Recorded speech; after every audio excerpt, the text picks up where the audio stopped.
लातेहार विधानसभा के प्रचार प्रसार कार्यक्रम में आज हम लोगों ने पुनः महागठबंधन की तरफ से आपके बीच में वैद्यनाथ राम जी को,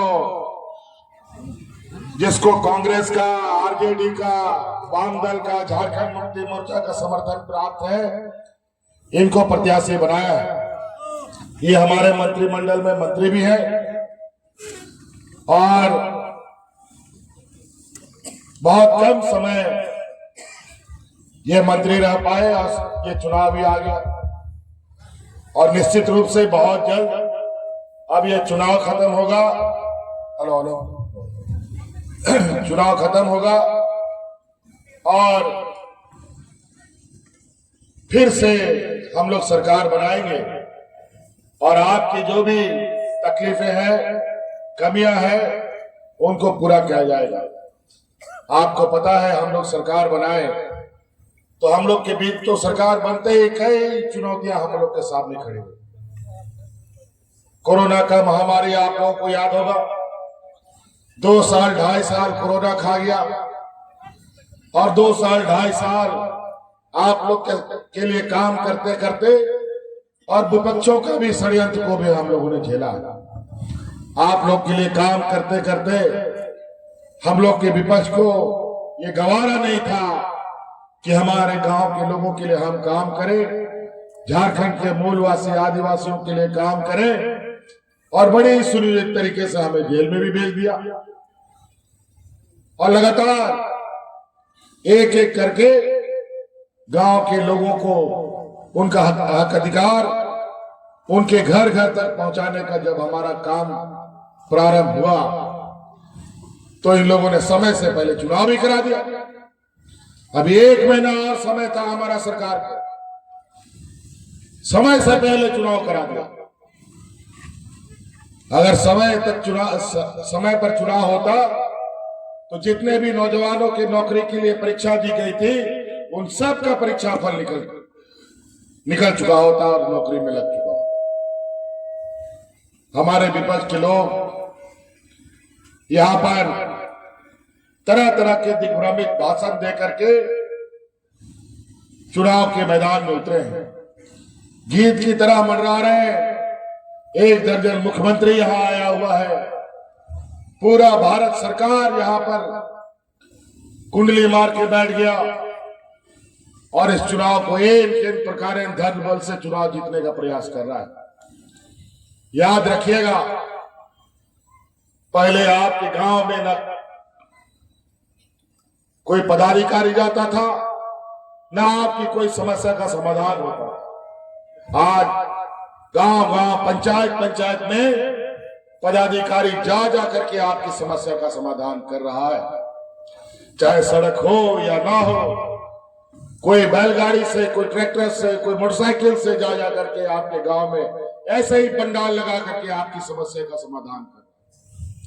अगली बार सरकार बनेगी, ऐसे नीति के साथ हम जाएंगे कि अब आपको ब्लॉक ऑफिस नहीं, जिला कार्यालय नहीं, बल्कि घर में आपका पदाधिकारी जाकर के आपका जाति प्रमाण पत्र, आय प्रमाण पत्र, कास्ट सर्टिफिकेट जो भी होगा सब आपका वही बनेगा।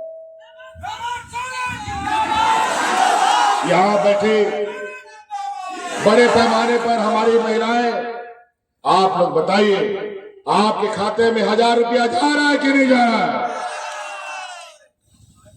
और आपका खाता आपके लिए 1000 रुपया का फॉर्म भराने के लिए आपके गांव में लोग गए, आपके पंचायत में लोग गए, आपको ब्लॉक ऑफिस जाने का जरूरत नहीं पड़ा।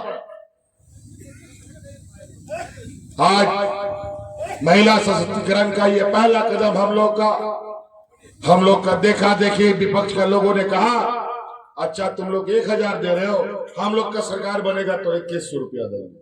अरे वाह, अभी सरकार बना नहीं और 2100 रुपये देंगे। हम लोगों ने तो देना शुरू कर दिया और हम लोगों का यह संकल्प है, फिर से सरकार बनेगा। आने वाला समय में 5 साल के अंदर इस राज्य का हर गरीब गुरुआ लोगों के खाते में 1 लाख रुपया पहुंचाने का हम लोग काम करेंगे। और इसका पहला कदम अभी दिसंबर में उठेगा। जो हमने अभी सरकार में रहते कानून बना दिया, जो महिला दीदियों के खाते में 1000 रुपये जा रहा है, वो 1000 रुपये बढ़ करके 2500 रुपया हो जाएगा। अब आपको 1000 से बढ़कर 2500 रुपया मिलेगा। और बताइए, घर में अगर 2-3 महिलाएं हैं तो कितना पैसा होगा। आज गांव का लोग कितना गरीब है वो हमसे ज्यादा कोई नहीं बता सकता, और झारखंड मुक्ति मोर्चा के लोगों से ज्यादा कोई नहीं बता सकता। इसीलिए आपकी गरीबी को दूर करने के लिए जो समय समय पर छोटी छोटी चीजों के लिए आप महाजनों के यहां जाकर के उधार लेते हैं, आने वाले 5 साल के बाद किसी से उधारी लेने की जरूरत नहीं पड़ेगी। और इसी क्रम में आप लोग बताइए, आप लोग का बिजली बिल माफ हुआ कि नहीं हुआ? आपका बोझ घटा कि नहीं घटा? इसीलिए हमने ये कदम उठाया और आने वाला समय में आपको 200 यूनिट बिजली भी फ्री हमने कर दिया। तो कई ऐसी चीजें, आज कोई बूढ़ा बुजुर्ग इस राज्य में बिना पेंशन का नहीं है, सबको पेंशन मिलता है। पहले 1-2 गांव में लोगों को पेंशन मिलता था, हमने कानून बना दिया इस राज्य में कि सभी बूढ़ा बुजुर्ग हो सबको पेंशन दे। अब कोई नहीं बचा बिना पेंशन। वैसे कई चीजें हैं। हमारे विपक्षी लोग हमें ये अपराधियों की सरकार, भ्रष्टाचारों की सरकार, इनकी हालत देखिए। गुजरात में इनके व्यापारी मित्रों के बंदरगाह में अफीम गांजा मिलता है, अरबों खरबों कार गायब भी हो जाता है। कोई सीबीआई पूछताछ नहीं करता, कोई इनकम टैक्स छापा नहीं मारता। यही बगल में यूपी, उसका मुख्यमंत्री भी यहाँ आके प्रचार कर रहा है, बोलता है बटोगे तो कटोगे। जो हमारे देश को बांटेगा वो हमेशा के लिए साफ होगा, ये जान लो। अभी हिंदू मुस्लिम की बात करते हैं, ये यूपी में एक धर्म विशेष के लोगों को टारगेट करके उनके ऊपर कार्रवाई होती है।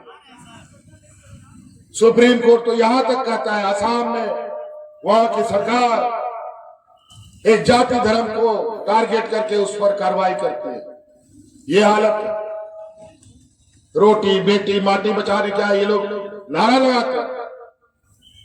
गुजरात में जाके देख लीजिए, बिल्किस बानोवा का वो घटना जहां 25 लोगों ने सामूहिक दुष्कर्म किया, उसके साथ सुप्रीम कोर्ट ने उनको सजा दे दिया।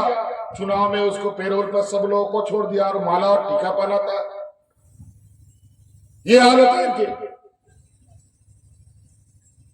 यही दूसरे राज्यों में, पंजाब में कौन एक बाबा है, राम रहीम, बलात्कार के केस में सजा भुगत रहा है, लेकिन चुनाव में पेरोल में छोड़ देता है। कई ऐसे बाबा हैं जो आज बलात्कार के आरोप में जेल में है। क्या बेटी की बात करेंगे ये लोग। और माटी का बात, आज यहां जो कंपनी कोयला खदान चल रहा है, बॉक्साइट का खदान चल रहा है, कोयला का खदान चल रहा है, आयरन ओर का खदान चल रहा है, वो किसका है? क्या झारखंडी लोग इसको चला रहा है क्या? ये सारा व्यापारी लोग चला रहा है, ये गुजरात का। और हमें बेदखल करके, विस्थापित करके अपने जमीन से हमारा समाज, संस्कृति को उखाड़ कर फेंकने का काम कर रहा है।